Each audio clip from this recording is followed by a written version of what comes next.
Price allot 8th of August. இன்னைக்கு இசப்பா உங்களை பார்த்து சொல்றது உகந்தவன். எந்த ஜனத்திலாயினும் அவருக்கு பயந்திருந்து நீதியை செய்கிறவன் எவனோ அவருக்கு உகந்தவன் என்று நிச்சயமாய் அறிந்திருக்கிறேன்னு அப்போஸ்தலர் 10:35 சொல்லப்பட்டிருக்கு.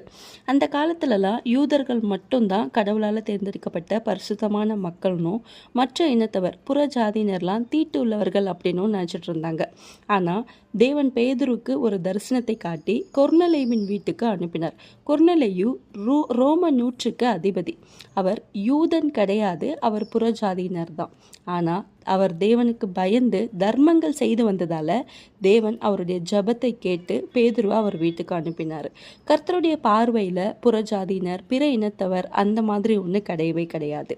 அவருடைய பார்வையில் யாரெல்லாம் நேர்மையாகவும் பிறருக்கு தீங்கு செய்யாமலும் நன்மைகளையும் நீதியான காரியங்களையும் செஞ்சிட்ருக்கீங்களோ அவங்க எல்லாருமே கர்த்தருக்கு பிரியமானவங்க. அவங்க எல்லாரையுமே கர்த்தர் மகிழ்ச்சியோடு ஏற்றுக்கொள்வார். தேவன் ஒரு குறிப்பிட்ட நாட்டுக்கோ மொழிக்கோ ஜாதிக்கோ இல்லை இனத்துக்கோ மட்டுமே சொந்தமானவர் கிடையாது. இந்த உலகத்தில் உள்ள எல்லா மனிதர்களுக்குமே தேவன் சொந்தமானவர் தான். அதனால தான் அவரை பட்சபாதம் இல்லாதவர் அப்படின்னு சொல்கிறோம்.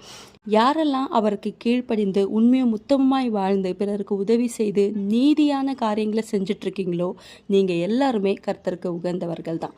Stay with Jesus. Have a blessed day.